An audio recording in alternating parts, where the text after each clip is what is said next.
સમાચારો જોઈએ વિસ્તારથી ને સૌથી પહેલા વાત કરવી છે એક આનંદની કે ભાઈ સરકારી ભરતી થવા જઈ રહી છે અને એ પણ 5000 જગ્યાઓ પૂરવામાં આવશે। જી હા, ગૌણ સેવા પસંદગી મંડળ દ્વારા જાહેરાત કરવામાં આવી છે કે વર્ગ 3 ની સરકારી કર્મચારીની ભરતીની જાહેરાત કરી દેવામાં આવશે અને એ પણ 15 જાન્યુઆરી પહેલા તારીખો જાહેર કરી દેવામાં આવશે।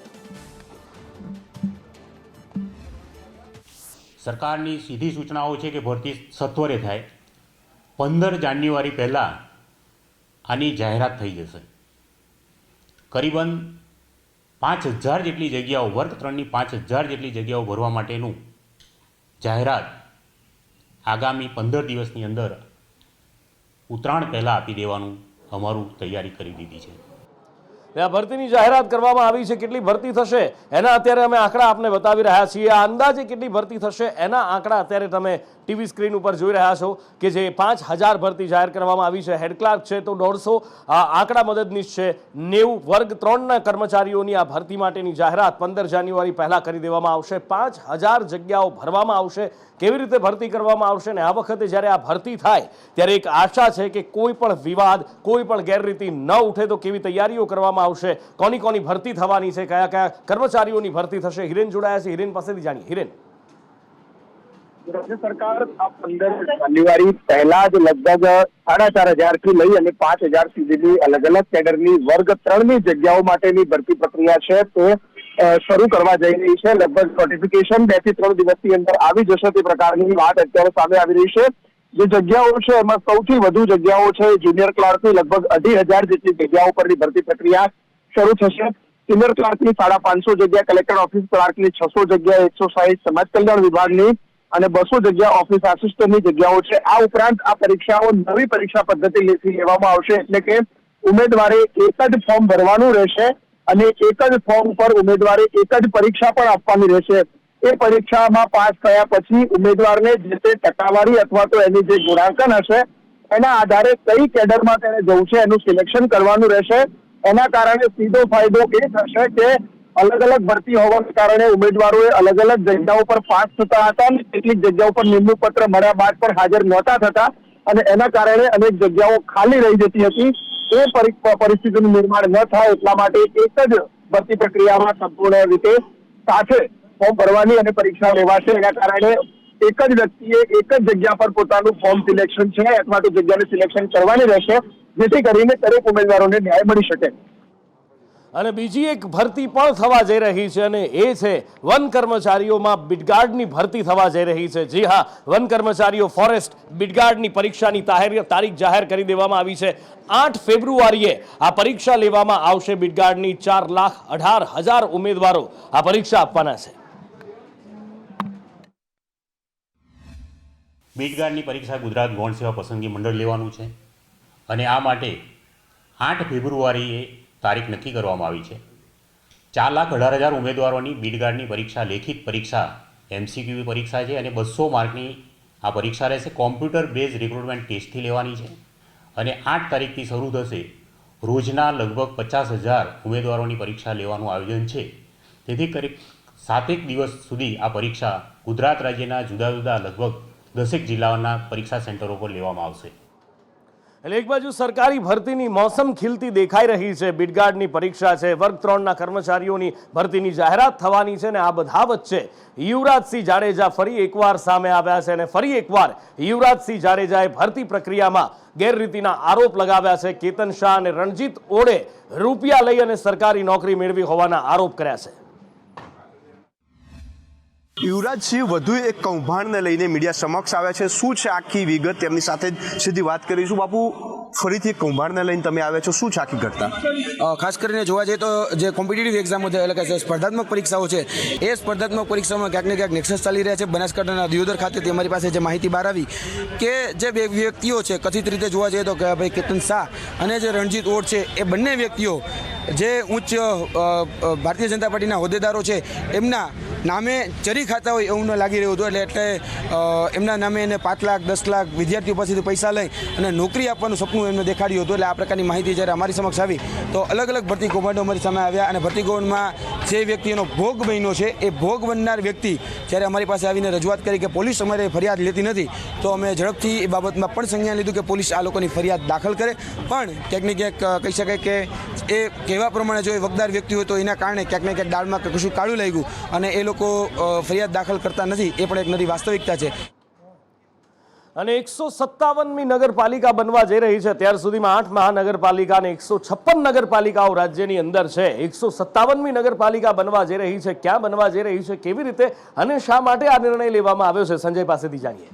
જે ગુજરાતમાં સરકાર વિકાસના માટે હંમેશા તત્પર હોતી રહે છે. ગુજરાતમાં વિકાસશીલ ગુજરાતનો મંત્ર આપવામાં આવે છે. ત્યારથી લઈને દરેક વિસ્તારના વિકાસ ઝડપી બને તે માટેના પ્રયાસો કરવામાં આવે છે. આજે વધુ એક વિસ્તાર એટલે વાઘોડિયા જે ગ્રામ પંચાયત વિસ્તાર હતો તેને નગરપાલિકા જાહેર કરવામાં આવી છે. મુખ્યમંત્રી ભૂપેન્દ્ર પટેલની અધ્યક્ષતામાં આ જે દરખાસ્ત આવી હતી તેની અંદર મંજૂરી બેઠકની અંદર આ મંજૂરી આપવામાં આવી છે. 3 ગ્રામ પંચાયતે મળીને એક નવી નગરપાલિકા કે જે વિસ્તારની ઘનતા, લોકોની સંખ્યા અને આવકના આધારે થઈને નગરપાલિકા અથવા તો મહાનગરપાલિકાના નિર્ણય લેવામાં આવતો હોય છે. ત્યારે વાઘોડિયા ગ્રામ પંચાયતને લાંબા સમયથી નગરપાલિકાનો દરજ્જો આપવામાં આવે તે માટેની માંગ ઉઠી હતી કે એક વડોદરાની નજીકના જે વિસ્તારો છે જ્યાં વિકાસ વધારે પ્રમાણમાં મોટા પ્રમાણમાં થઈ રહ્યો છે, આને વિવિધ ભૌતિક સુવિધાઓ અને ઇન્ફ્રાસ્ટ્રક્ચર ડેવલપમેન્ટ ઝડપી બને તે માટે થઈને આ વાઘોડિયા નગરપાલિકાનો દરજ્જો આપવાનું નક્કી કરવામાં આવ્યું છે. અને આગળ વાત કરવી છે એ ચિંતા જે બિલ્ડરો, ખેડૂતો, લોકો બધાને સતાવી રહી છે. કારણ કે એક ચર્ચાએ અત્યારે જોર પકડ્યું છે અને એ ચર્ચા જંત્રીની છે. જંત્રીના ભાવ વધારાની ને ચિંતામાં છે લોકો કે ભાઈ હમણાં હજી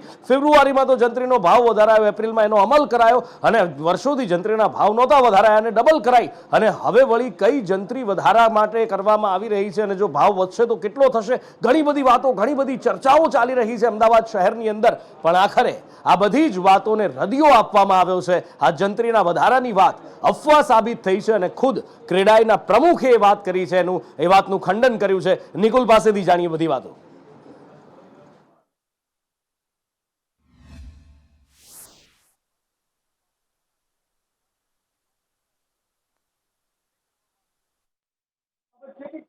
અમદાવાદ દ્વારા જે છે કે આજે એક મહત્વની કોન્ફરન્સ કરી તેની જાણકારી છે તે આપવામાં આવી છે. ક્રેડાઈના પ્રમુખનું કહેવું છે કે તેમને મુખ્યમંત્રી સાથે પ્રમુખનું કહેવું છે કે તેમને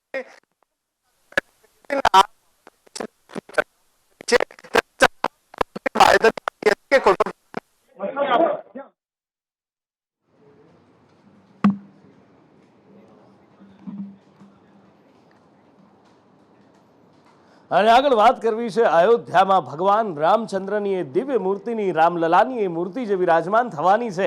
જે મેં આપને બતાવ્યું હતું, એક શબ્દ ચિત્ર આપને બતાવ્યું હતું કે એ શબ્દ ચિત્રમાં 3 મૂર્તિઓની વાત હતી. 3 મૂર્તિકાર મૂર્તિ બનાવી રહ્યા છે. 5 વર્ષના બાળકના ચહેરા પર જે માસૂમતા હોય, જે માસૂમિયત હોય, જે હાવભાવ હોય અને જે નિર્દોષતા હોય અને જે દિવ્યતા હોય એવી જ મૂર્તિ તૈયાર કરવાની વાત હતી. 3 મૂર્તિકારો તૈયાર કરી રહ્યા છે અને એમાંથી એક મૂર્તિની પસંદગી કરી દેવામાં આવી છે જેમાં સૌથી વધુ દિવ્યતાના દર્શન થતા હોય.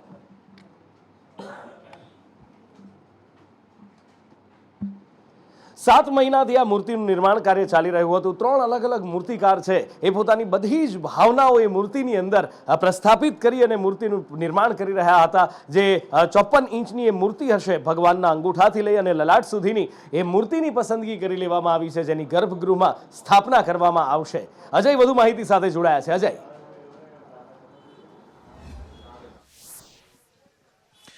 देखिए, आज अयोध्या में 2 महत्वपूर्ण काम थे. एक तो यही था कि कल प्रधानमंत्री नरेंद्र मोदी आ रहे हैं, तो योगी आदित्यनाथ का दौरा था और प्रधानमंत्री के दौरे को लेकर के किस तरह की तैयारियां थी उसकी समीक्षा की गई. लेकिन दूसरी जो सबसे महत्वपूर्ण बैठक थी कि 22 जनवरी को भगवान राम की जिस मूर्ति की प्राण प्रतिष्ठा होनी है प्रधानमंत्री नरेंद्र मोदी के द्वारा, उसको लेकर के मंदिर और समिति और ट्रस्ट दोनों की बैठक हुई. और खास करके 3 तरह के कारीगरों को भगवान राम की मूर्ति का डिजाइन करने का जिम्मा दिया गया था. तीनों अपने तरीके से स्वतंत्र रूप से 51 इंच की जो मूर्ति प्राण प्रतिष्ठा के दिन लगनी है और उसको समिति के सामने, ट्रस्ट के सामने उन्होंने पेश किया. उसमें से एक मूर्ति का चयन करना था और उस एक मूर्ति का चयन हो गया है. इस तरह की जानकारी आ चुकी है, लेकिन आधिकारिक तौर पे इसका ऐलान अभी नहीं हुआ है. और माना जा रहा है कि 5 जनवरी को उसका आधिकारिक तौर पे ऐलान होगा और उसी मूर्ति की प्राण प्रतिष्ठा की जाएगी. तो ये एक तरह से वो मूर्ति है जब 22 जनवरी को प्रधानमंत्री नरेंद्र मोदी के द्वारा राम मंदिर के भीतर जिस मूर्ति को देख करके लोग पूजा करेंगे, फील करेंगे,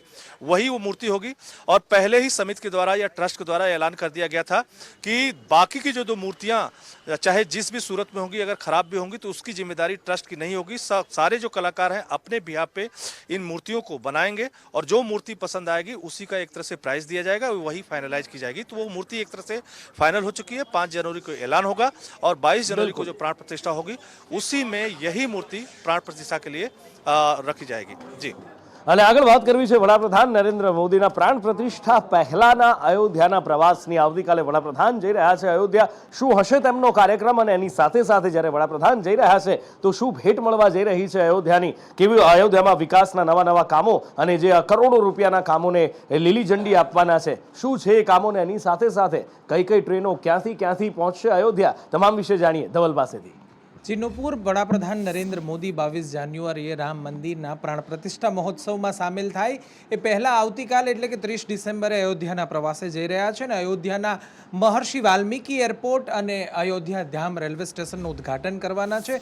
આ ઉદ્ઘાટનથી અયોધ્યા નગરી અને ઉત્તર પ્રદેશને ખૂબ મોટી ભેટ મળવા જઈ રહી છે। પ્રવાસીઓને પણ ખૂબ જ સરળતા બને એટલા માટે એરપોર્ટ અને રેલવે સ્ટેશન જે અયોધ્યા ધામ છે એનું ઉદ્ઘાટન થઈ રહ્યું છે અને ખાસ કરીને 2 નવી અમૃત ભારત ટ્રેનને ભેટ આપશે। સાથે સાથે 6 નવી વંદે ભારત ટ્રેનને પણ લીલી ઝંડી આપવાના છે વડાપ્રધાન। જો ખાસ કરીને વાત કરવામાં આવે તો અમૃત ભારત ટ્રેનમાં દરભંગા અયોધ્યાથી આનંદ વિહાર ટર્મિનલ દિલ્હી સુધીની એક અમૃત ભારત એક્સપ્રેસ શરૂઆત થશે અને માલદા વિશ્વેશ્વરથી બેંગ્લુરુ સુધીની એક અમૃત ભારત એક્સપ્રેસનું ઉદ્ઘાટન વડાપ્રધાન મોદી કરશે। તો સાથે સાથે 6 નવી વંદે ભારત ટ્રેનની પણ ચર્ચા છે, જેમાં વૈષ્ણોદેવી કટરાથી નવી દિલ્હી, અમૃતસરથી દિલ્હી, કોઇમ્બતુરથી બેંગ્લોર કેન્ટ, મેંગ્લોરથી મડગાંવ, જાલંધથી મુંબઈ અને એક અયોધ્યાથી આનંદ વિહાર દિલ્હી જવા માટે પણ એક વંદે ભારત ટ્રેનની વડાપ્રધાન મોદી ભેટ આપવા જઈ રહ્યા છે। જી। અને વડાપ્રધાન નરેન્દ્ર મોદી જ પ્રાણ પ્રતિષ્ઠા મહોત્સવમાં ભગવાન શ્રી રામની એ દિવ્ય મૂર્તિની પ્રાણ પ્રતિષ્ઠા કરવાના છે,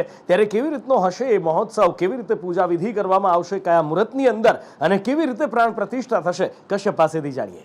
પીએમ મોદી પ્રાણ પ્રતિષ્ઠા કરશે અને ત્યારે જે આમંત્રિત મહેમાનો છે તે હાજર હશે। મહત્વનું છે કે પીએમના હસ્તે આ પ્રાણ પ્રતિષ્ઠા છે તે થવાની છે, પરંતુ પીએમ મોદી છે આ પરિસરમાં પ્રવેશ કરશે ત્યારે સૌથી પહેલાં તે જટાયુ મંદિર જશે અને ત્યાં તે દર્શન કરશે અને ત્યારબાદ પ્રતિષ્ઠા માટેનું જે સ્થાન છે ત્યાં પહોંચશે અને ત્યારબાદ તેની એક વિધિ છે તે કરવામાં આવશે, જેમાં ભગવાન રામલલ્લાની જે મૂર્તિ હશે તેને એક પટ્ટી બાંધેલી હશે તેની આંખે અને સૌથી પહેલાં તે પટ્ટી ખોલવામાં આવશે। પહેલાં એક આઈનો છે તે ભગવાન રામની સામે રાખવામાં આવશે અને તેના દર્શન સ્વમુખના પોતે કરી શકે તે પ્રકારનું આયોજન છે તે કરવામાં આવ્યું છે અને તે સંપૂર્ણ વિધિ છે તે પીએમના હસ્તે કરવામાં આવશે। 11 વાગે પીએમ મોદી છે તે રામ મંદિર પરિસર જે છે ત્યાં પહોંચશે અને લગભગ 3 કલાક જેટલો સમય તે ત્યાં વિતાવશે। આ વિધિ જે છે તે પૂર્ણ થઈ ગયા બાદ હાજર જે સાધુ સંતો હશે તેની સાથે પીએમ મુલાકાત કરશે અને ત્યાં પીએમ દ્વારા સંબોધન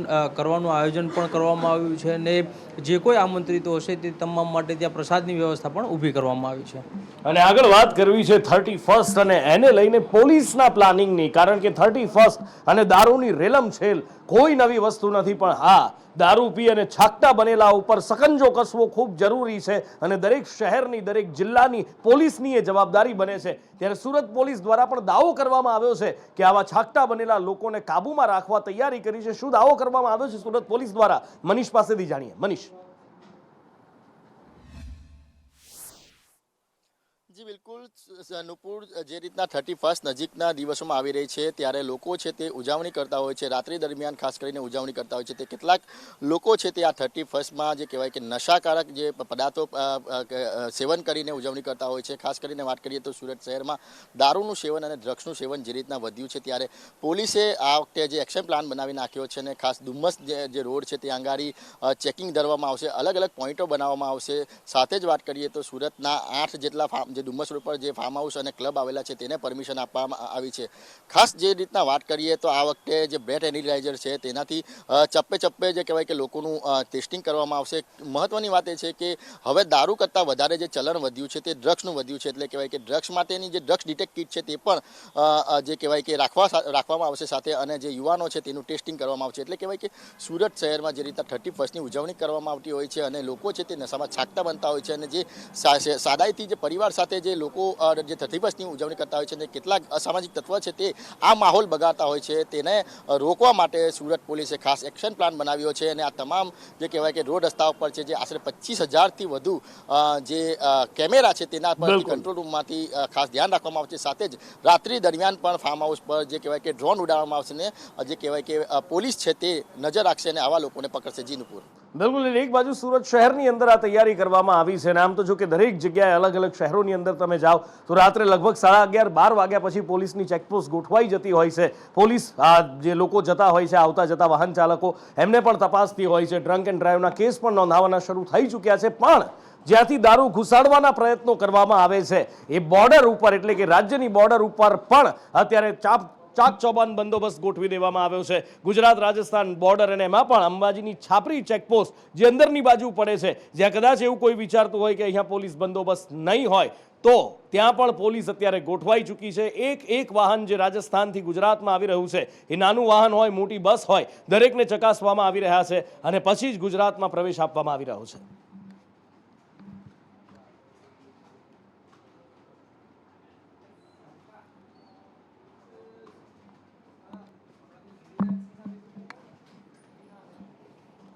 અને આગળ વાત કરવી છે સરકારી જમીન ઉપર અતિક્રમણની. નડિયાદની અંદર સરકારી જમીન ઉપર દુકાનો બાંધી દેવામાં આવી હતી અને આખરે હવે એની ઉપર કાર્યવાહી કરવામાં આવી રહી છે અને સરકાર દ્વારા બધી જ દુકાનો સીલ કરાઈ છે. સવાલ એ થવો સ્વાભાવિક છે કે જ્યાં સુધી દુકાનો બંધાઈ ગઈ ત્યાં સુધી સરકાર શું કરી રહી હતી, તંત્ર શું કરી રહ્યું હતું, તેમના ધ્યાને કેમ ના આવી અને હવે દુકાનો બની ગયા પછી કાર્યવાહી કેમ? કરુણેશ જોડાયા છે, કરુણેશ પાસેથી જાણીએ. કરુણેશ.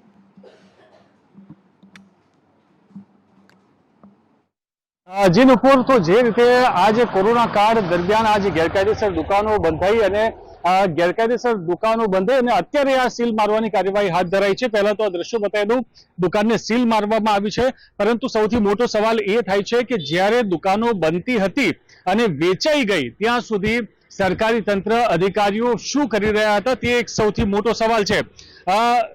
આ જ દુકાનોની વાત કરીએ તો બાબુ સિંધી નામનો જે વ્યક્તિ હતો તેને આજે બાળ સંરક્ષણ ગૃહ છે તેના સંચાલકો સાથે મળીને અને આ ઉપરાંત જે રાજકીય મોટા માથાઓ છે તેમના આશીર્વાદથી, આ ઉપરાંત જે સરકારી અધિકારીઓ છે, વહીવટી તંત્ર અધિકારીઓ છે, આ તમામની મિલીભગતથી દુકાનો બનાવી, દુકાનો ગેરકાયદેસર સરકારી જમીન ઉપર ગેરકાયદેસર દુકાન બનાવીને તેને દુકાનો 22 થી 25 લાખ રૂપિયામાં વેચાણ પણ કરી દીધી. ત્યાં સુધી તંત્ર તેમજ સરકારી અધિકારીઓ ઊંઘતા રહ્યા, પરંતુ હવે ફરિયાદ બાદ સરકારી તંત્ર જાણે કે એક્શન મોડમાં આવી ગયું હોય તે પ્રકારે દુકાનો ઉપર નોટિસ લગાવવામાં આવી છે અને નોટિસ લગાવીને સીલ કરવાની કાર્યવાહી હાથ ધરવામાં આવી છે. કારણ બતાવવામાં આવ્યું છે કે જે સરકારી જગ્યા છે તે જગ્યા ઉપરનો હેતુ ફેર થયો છે, એટલે કે આ જગ્યાનો ઉપયોગ બાળ સંરક્ષણ ગૃહ ચલાવવા માટે ઉપયોગ કરવાનો હતો, પરંતુ તેની જગ્યાએ જે દુકાનો બનાવીને વેચી કાઢવામાં આવી છે ત્યારે તેને લઈને અત્યારે સરકાર જાગી હોય તે પ્રકારનો દોડ કરી રહી છે. સૌથી મોટો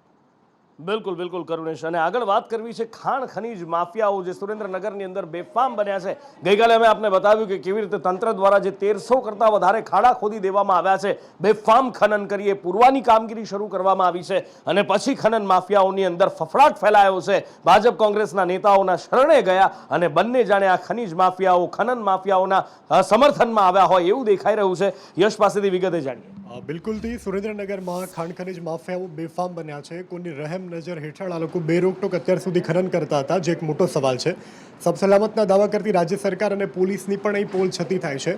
તંત્ર ખાણ ખનીજ વિભાગના અધિકારી ગાંધીનગરથી સુરેન્દ્રનગર દોડી આવ્યા, તેઓએ સ્થિતિનો તાગ મેળવ્યો. જોયું તો ઘણી બધી જગ્યાએ ખનન થયું હતું. આ તમામ ખાડાઓ તંત્ર દ્વારા પૂરવામાં આવ્યા છે. થાનગઢ, સાયલા સહિતના વિસ્તારોમાં 130 જેટલા ખાડા પૂર્યા, હજુ પણ 1300 જેટલા ખાડા પૂરવાના બાકી.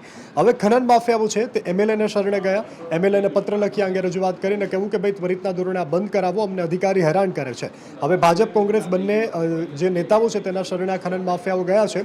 હવે અધિકારીઓના કામમાં કનડગત એમએલએ કરે છે કે કેમ, અને રાજ્ય સરકાર આ અંગે કેવું સંજ્ઞાન લે છે તે પણ જોવાનું રહેશે. બિલકુલ. અને આગળ વાત કરવી છે ડુંગળીની પારાયણની, કારણ કે સૌરાષ્ટ્રના ખેડૂતો અત્યારે પોક મૂકીને રડી રહ્યા છે. કોઈ પોતાનો ડુંગળીનો માલ પગ નીચે કચડી રહ્યું છે, કોઈ ટ્રેક્ટર નીચે કચડી રહ્યું છે, તો કોઈ મફતમાં ડુંગળી રોડ પર જે આવે એને વહેંચી રહ્યા છે. એનું કારણ એ છે કે નિકાસબંધી થઈ ગઈ છે, ડુંગળીના ભાવ નથી મળી રહ્યા અને ખેડૂતોને રાતા પાણીએ રોવાનો વારો આવી રહ્યો છે. કોઈ એક જિલ્લા તાલુકાની વાત નથી, આ સૌરાષ્ટ્રની અંદર ઠેર ઠેર જોવા મળી રહ્યું છે. અને એમાં પણ જે ધોરાજીના ખેડૂતો છે એમની વેદના આંખોમાં પાણી લાવી દે તેવી છે. મયુર પાસેથી જાણીએ. મયુર.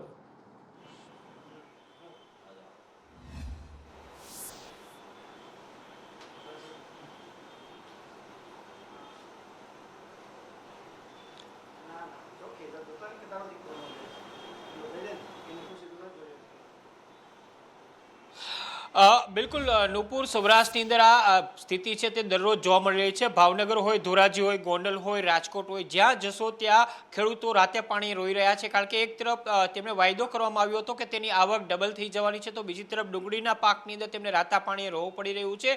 ડુંગળી રસ્તામાં તો ફેંકવામાં આવી જ છે, પરંતુ ડુંગળીની અંતિમ યાત્રા પણ ક્યાંક કાઢવામાં આવી રહી છે.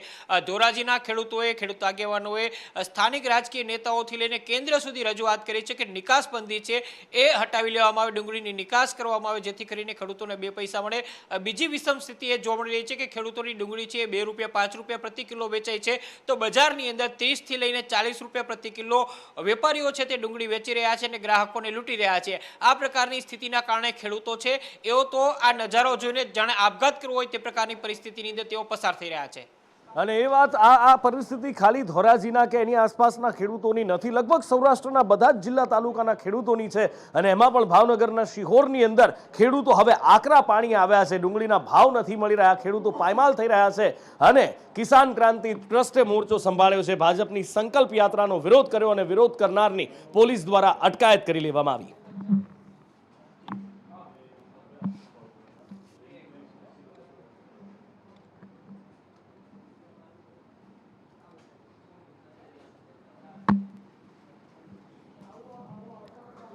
અને આગળ વાત કરવી છે બે નેતાઓની જે ચર્ચાના એરણે છે, બંને વસાવા છે અને એકબીજા ઉપર આરોપ પ્રત્યારોપનો મારો છેલ્લા કેટલાય સમયથી ચાલી રહ્યો છે. ચૈતર વસાવા અને મનસુખ વસાવાનું આ વોર જગ જાહેર છે. અને એમાં પણ હવે જે મનસુખ વસાવા દ્વારા વાત કરવામાં આવી છે ચૈતર વસાવાને લઈને, એક પ્રયત્ન એવો દેખાય છે કે મનસુખ વસાવાએ આમ આદમી પાર્ટીની અંદર જ એક પલીતો ચાંપવા માટેનો પ્રયત્ન કર્યો હોય એવું લાગી રહ્યું છે. કારણ કે એમનું કહેવું છે કે ચૈતર વસાવા સાથે આમ આદમી પાર્ટીના નેતાઓને કોઈ લાગણી નથી.